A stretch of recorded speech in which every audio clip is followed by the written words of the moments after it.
launch countdown. Falcon 9 is in startup. And there we heard in startup. So next up will be the go from Launch Director for SpaceX. This means that Falcon 9 will be ready for liftoff. Let's get ready to hear the go from SpaceX Launch Director for launch tonight. LD is go for launch. And there we hear the LD is go for launch, targeting a T0 at 8:10:12. T-minus 30 seconds. Range is go and weather is go.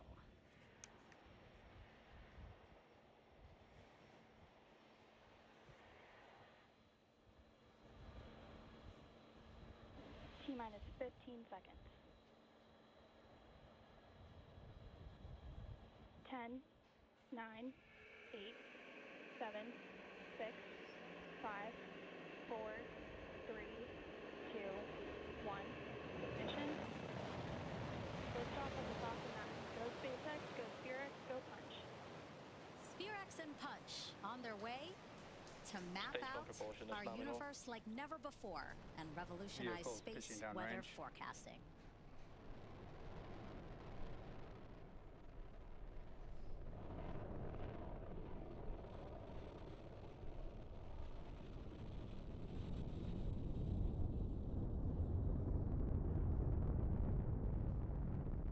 We are T plus 30 seconds into flight, and we are currently firing all 9 of those M1D engines. And after about 50 seconds, we'll begin throttling down those engines, which slow the vehicle down just slightly in order to Power prepare, and telemetry nominal. for passing through max Q, and that is maximum aerodynamic pressure.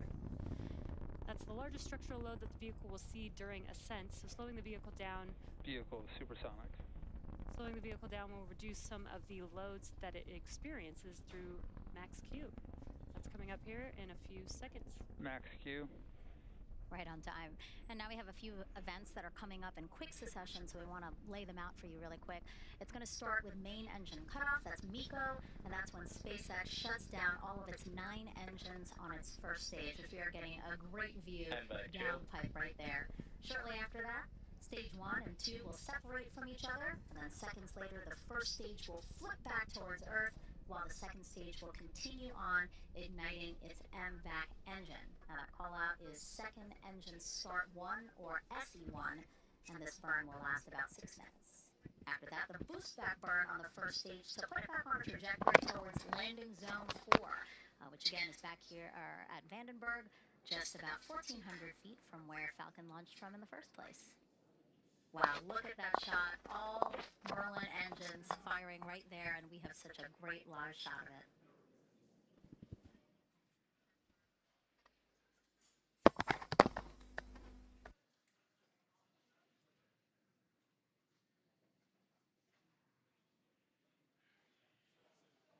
Main engine cut off.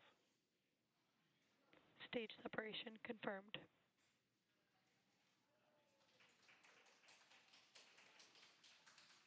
MVAC ignition. Stage 1 boost back startup.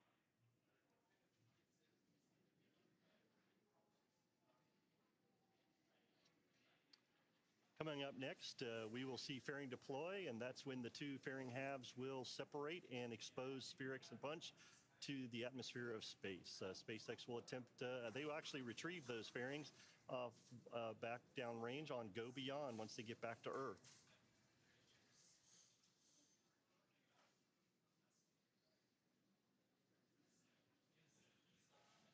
Fairing separation confirmed. There we hear fairing deployment confirmed, and what you see on the screen is the fairing separating and showing SPHEREx and Punch on their way to space.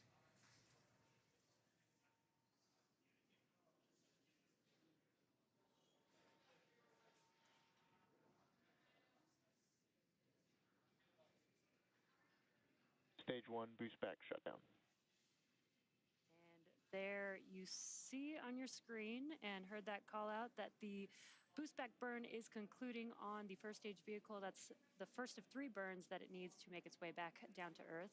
This is the 3rd flight for today's first stage, which previously supported 2 other launches, NROL 126 in November of 2024 and Transporter 12 just in January of this year. And you may have noticed some soot on the vehicle prior to launch. During the entry burn, which is coming up here in a couple minutes, Falcon 9 is decelerating by reigniting 3 of the 9 Merlin M1D engines.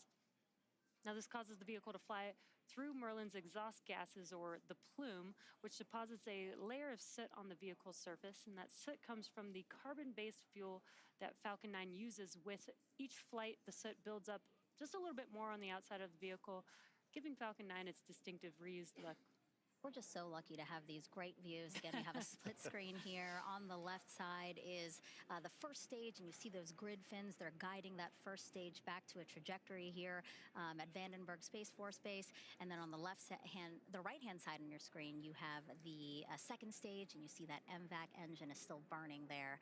You know, Mick, LSP just works really closely with SpaceX to be able to fly reused rockets for NASA missions. Yeah, Megan, at LSP, we look at all the requirements for all the missions that we have. And as I said earlier, we selected SpaceX for the SPHEREx and Punch mission.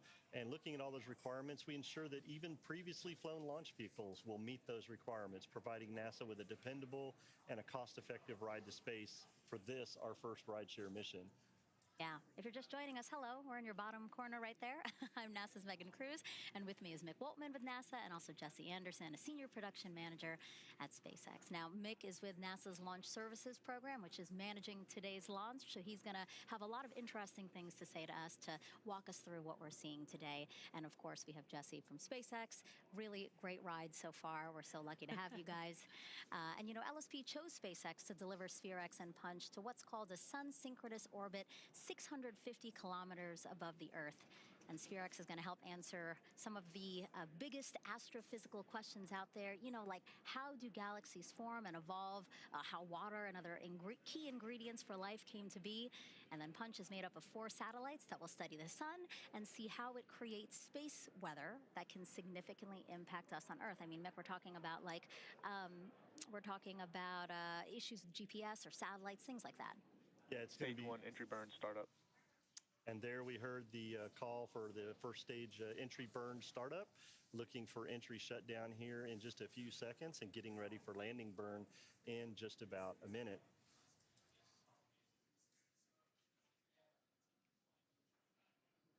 Stage 1 entry burn shutdown. There we have Jesse, confirmed engine shutdown for the entry burn. But back to what you were saying, Megan, about the science of the mission. I know FAR is sitting there looking. We are so happy that we got liftoff tonight. But you know, the most important thing about these 2 missions is exactly what you were talking about. Once we get them deployed, the science that they will have to be able to help us here on Earth with some of the things we want. The spectral map of the universe will be incredible. And that solar wind and solar... Stage 1 FTS has saved. Flight termination system has been saved. Stage 1 really good news. transonic. And it sounds like stage 1 is on its way back. So that science is very important to us here on Earth. So we're looking forward to getting these deployed this evening. We do have the landing burn coming up here in a few seconds. That'll be a single engine burn and the last burn that the vehicle needs to land. Stage 1 landing burn. There's that call out. Landing burn has begun. Let's watch as Falcon 9 touches down on landing zone 4E.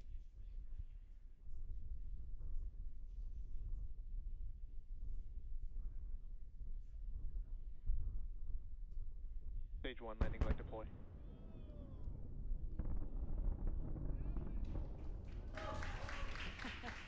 And such an awesome view of Falcon 9 touching down Stage 1 landing confirmed. on landing zone 4E, confirming the 3rd landing for this booster. We had applause here on the factory room floor. It's a fun place to see. You know, it would have been cool to see it at Vandenberg, but this was pretty cool too. Yeah, I was going to say I love the launches, but you know what? I love the way SpaceX makes landing look easy Stage too. 2 FTS has saved. It's still one of my favorite parts, as many times as we've seen it. And right there on your MVAC screen, shutdown. we lost the signal for a second, but basically we're keeping an eye on the second stage's first burn. That's continuing, and that burn's going to last until just after T plus 8 minutes. And then it will shut down. There will be a coast phase, and then we will relight a second time.